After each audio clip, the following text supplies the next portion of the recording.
Hey everyone, it's Matt with MB Whips here. Just want to give you a quick and dirty rundown of how to route your wiring on the RZR Stage 2 Underglow Kit. Now, there's two different methods to do this, and the real variable is whether or not you do full body underglow like you see here, where a strip is running down the side of the machine. So I'll go through version 1, which is what you see here, which is the first installation option, and then we'll talk about the second option. But in either option, the important part is we start right here in the front center of the grill. So you can see it down there. There's a little bit of a frame piece right there in front of the radiator, and that's where we start our strips. Now the strip kit's really designed as a left and right combination. So on the right side, it'll daisy chain all the way down the car, and on the left side, it'll daisy chain all the way down the car. So that really tells you how we're going to run our wires, and that you're really only making a connection with the controller right at the front of the car. So this is a 2018 RZR, and it has a Turbo S conversion kit on the fascia. So it's a little different than what some of the ones you'll see out there, but let me show you exactly how we route the wires. So as we said, we start in the front center of the car and work our way up this frame piece that goes up the side of the grill, and then right at the top of the frame piece, you'll have a plastic guard there most likely, but you can basically route the strip up through the top and then kind of curve around to the underside of this frame rail, and you can follow it all the way down to the bottom of the wheel well. Now this is a 5-foot strip, so you want to start with a 5-foot strip at the front. Now that's going to get your wiring all the way down to the bottom of this wheel well, and then you start your 5-foot strip down the length of the car. And I'll just show you real quick. I wired mine up to be really far on the outside in an effort to try to prevent it from scratching when we hit obstacles or things of that nature. Now, if you are in a situation where you rock crawl frequently, or you're hitting obstacles frequently on those kick panels, then you might want to go with the installation option 2, which we'll describe here shortly.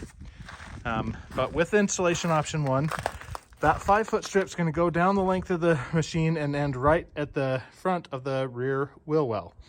At that point, you're going to use your included splitter. There's a little Y harness in there. There's actually going to be 2 of them, one for each side. And you'll install that splitter right there, and it'll split so that you can go on either side of the shock here. So on this particular year, there's 2 vertical frame tubes that you can follow. So we did a 2-foot strip on each of those. They go right to the top. And then on this, you're gonna have a vertical strip out here on the plastic, another strip horizontally on the plastic, and another strip horizontally on the inner frame portion on the left side of the shock, basically, or right above the shock. And then that should complete your install. So that'll be 4 strips in each rear wheel well, and 2 5-foot strips that cover the front and the underglow. Now, the only real difference in the case that you do not want to install a strip on the underside of the car, what you want to do is double up your strips right here in front. So instead of installing 1 strip right there in the front of the grill, you install 2 and run both of them up this rail and down the fender. Now, you'd have to run the splitter that we had previously used in the other example in the rear wheel well. You're going to want to run it up here in the middle of the grill. So you run your splitter so that it starts your 2 lines. Then from there, you'll use the included extensions. I think there's 4 in every box, and they are 8-foot extensions. And that should allow you to route from the bottom of this wheel well. You can go on the underside of the car. You might be able to route them through the tunnel. I haven't actually measured that yet, but you're going to be pretty close. And if not, contact me and I can get you more extensions. But you'll run back here, and now you're going to have 2 wires, because you're going to have to extend both of your strips up front all the way back here to start these 2 rails, because everything is a daisy chain setup. So that pretty much wraps it up. That'll get you everything you need to install.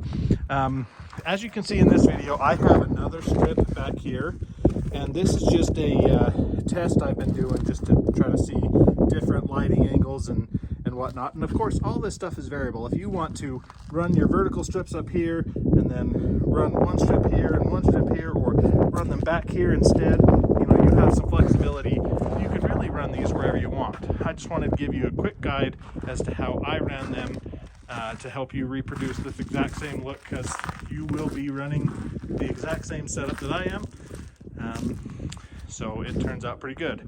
And of course, if you are in the market, we've also got our Fang lights, as you can see here, that tie in and will reproduce the exact same effects and modes as the strips, and of course our whips, which I don't have installed on right now, and our interior lights, which is our roof lighting system, which I can do a little quick rundown with all of those plugged in here in just a second.